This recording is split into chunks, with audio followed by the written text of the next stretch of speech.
नमस्कार लाडक्या बहिणींनो, आज 14 नोव्हेंबर आजपासून पुढचे 2 दिवस लाडक्या बहीण योजनेअंतर्गत खूप मोठमोठे बदल झालेले आहेत आणि या संदर्भातील नवीन जी आर देखील आलेला आहे. लाडकी बहीण योजना अंतर्गत ज्या ज्या पात्र लाडक्या बहिणींनी त्यांची ई-के-वाय-सी प्रक्रिया पूर्ण केलेली आहे, पण यामध्ये अशा 70% माता भगिनी आहेत ज्यांची ई-के-वाय-सी ही सक्सेसफुल झालेली नाही.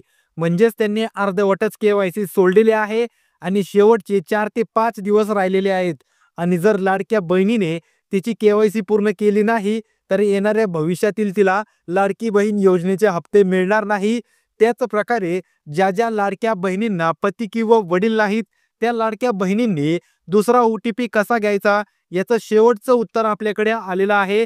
शेवटचं सरकारने सांगितलेलं आहे आणि हे देखील सांगितलंय की येत्या 3 ते 4 दिवसाच्या कालावधीमध्ये त्या सगळ्या लाडक्या बहिणींनी ती त्यांची के-वाय-सी करून घ्यायची आहे.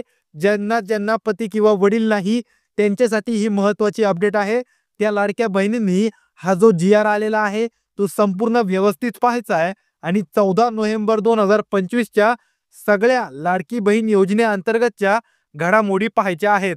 आता लाडकी बहीण योजनेअंतर्गत जर तुम्ही घरी ई-के-वाय-सी करणार असाल तर अशा प्रकारचं पोर्टल ओपन होतं आणि पोर्टल ओपन झाल्यानंतर मुख्यमंत्री माझी लाडकी बहीण योजनेअंतर्गत ई-के-वाय-सी प्रक्रिया पूर्ण करण्यासाठी लाडक्या बहिणींना आता या ठिकाणी हा जो कॉलम दिसत आहे या कॉलमवरती क्लिक करून लाडक्या बहिणींनी त्यांची ई-के-वाय-सी प्रक्रिया पूर्ण करायची आहे. आता या कॉलमवरती क्लिक केल्यानंतर तुमच्या पुढे हे पेज ओपन होईल. आता या पेजवरती तुम्ही तुमचा 12 अंकी आधार नंबर टाकून घ्यायचा आहे. आता सगळ्यात अगोदर कोणाचा टाकायचा याच ठिकाणी लाडक्या बहिणी चुकी करतात. या ठिकाणी तुम्हाला नाव दिसत असेल लाभार्थ्याचा आधार क्रमांक, म्हणजेच त्या लाडक्या बहिणीचा त्या महिलाचा या ठिकाणी आधार नंबर येईल जिची तुम्ही के-वाय-सी करत आहात. तर त्या ठिकाणी तो 12 अंकीचा तुम्ही या ठिकाणी आधार नंबर टाकून घ्यायचा आहे आणि कॅप्चा म्हणजे इथं जे दिलेलं आहे 6 अंकी ते या ठिकाणी 6 अंक टाकून घ्यायचे आहेत. आणि जर तुम्हाला हे अवघड वाटत असेल तर रिफ्रेश करू शकता. आता लाडक्या बहिणींना या ठिकाणी एक सगळ्यात मोठा प्रॉब्लेम येतो की मी सहमत आहे आणि मी सहमत नाही यापैकी कशावरती क्लिक करायचंय. कारण तुम्हाला वाटत असेल मी सहमत आहे यावरती क्लिक करून आपण या ठिकाणी के-वाय-सी करू, तर असं कुणीच करू नका. गेल्या 8 ते 15 दिवसांमध्ये हा जो पॅराग्राफ आहे यामध्ये बदल करण्यात आलेला आहे. त्यामुळे प्रत्येक लाडक्या बहिणीने हा पॅराग्राफ अगोदर वाचून घ्यायचा आहे आणि त्यानंतरच मी सहमत आहे किंवा असहमत आहे यावरती क्लिक करायचं आहे. त्यानंतर तुमच्या पुढे आधार नंबर टाकल्यानंतर ओ-टी-पी पाठवा असं येईल.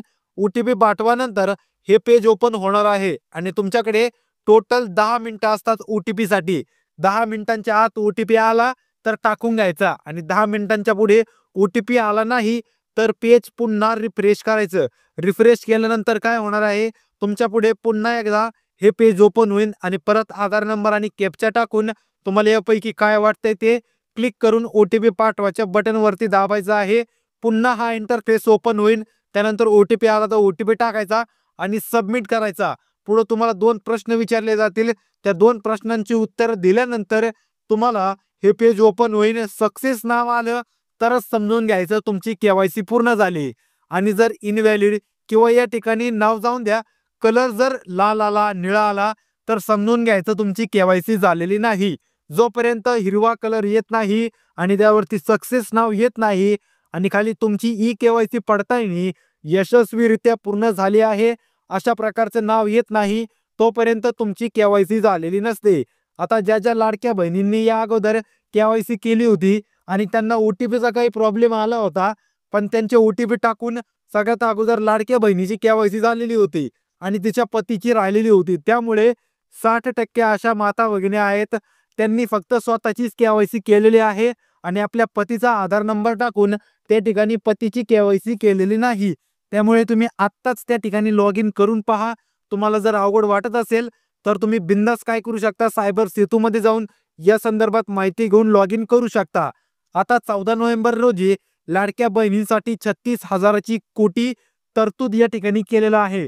म्हणजेच तुमचा नोव्हेंबर जो हप्ता आहे तो तुम्हाला लवकरच मिळणार आहे आणि त्यासाठी 36,000 कोटीची तरतूद या ठिकाणी सरकारने केलेली आहे. राज्यातील परिषदेच्या 183 कर्मचाऱ्यांवर कारवाई करण्यात आलेली आहे. म्हणजे ज्या लाडक्या बहिणींनी अशा माता भगिनी आहेत, ज्या परिषदेमध्ये कामाला आहेत किंवा सरकारी कामाला आहेत आणि त्यांनी योजनेचा लाभ घेतलाय, अशा 1183 लाडक्या बहिणींना योजनेतून बाद केलेलं आहे. त्यानंतर या ठिकाणी शहरी भागातच सरकारची मोठ्या प्रमाणात फसवणूक चालू आहे. म्हणजे शहरी भागातील लाडक्या बहिणीच चुकीचे कागदपत्र किंवा चुकीची माहिती देऊन योजनेचा फॉर्म भरत आहेत किंवा केवायसी चुकवत आहेत आणि या योजनेचा लाभ घेत आहेत. त्यानंतर राज्य सरकारकडून कारवाईचा आदेश आलेला आहे आणि याद्वारे लाडक्या बहिणींवर 100% कारवाई होणार आहे, अशी माहिती आपल्याला महिला व बाल विकास मंत्रालयाकडून येत आहे. ज्यामध्ये लाडक्या बहिणींचा लाभ लाटणाऱ्या कर्मचाऱ्यांवरती कारवाई होणार.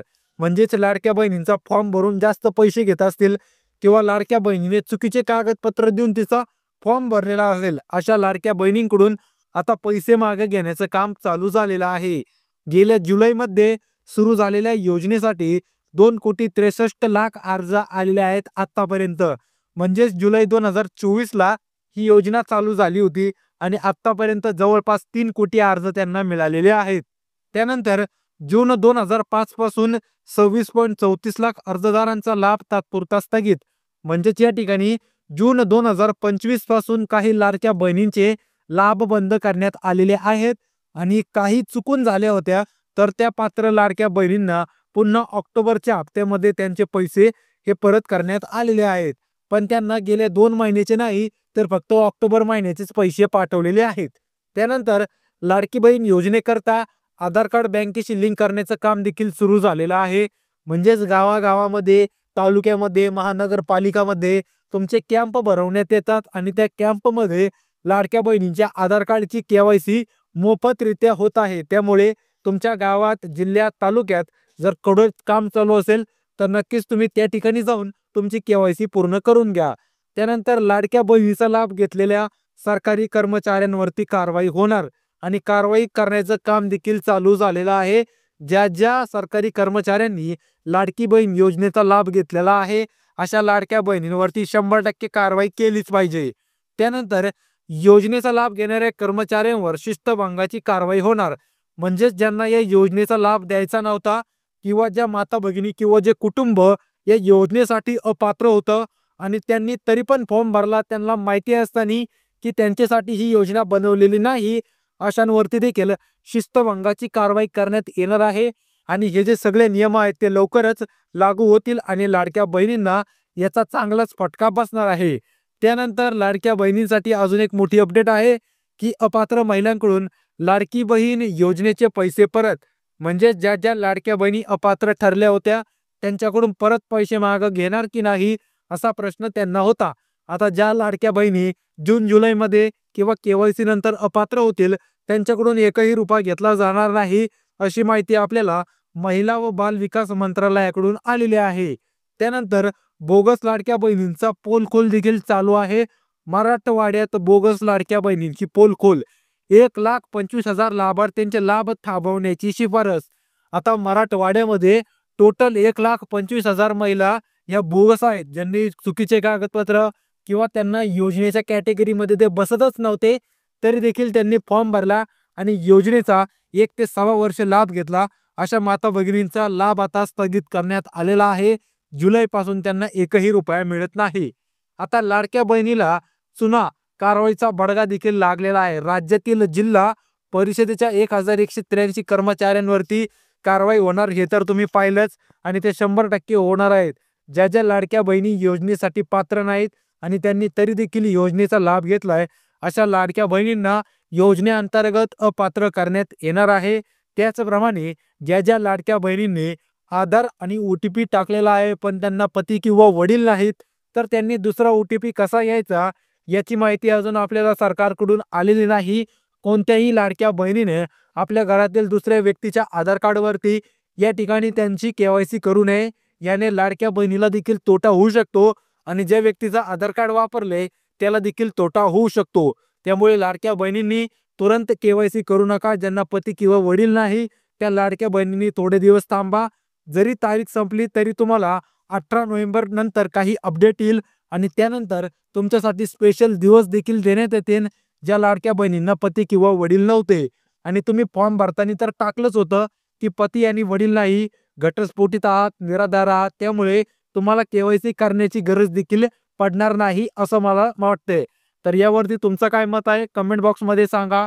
या व्यतिरिक्त काही प्रश्न असतील तर ते देखील कमेंट बॉक्समध्ये विचारू शकता. आजच्या व्हिडिओमध्ये एवढेच. भेटूया पुढील व्हिडिओमध्ये. तोपर्यंत रामकृष्ण हरी.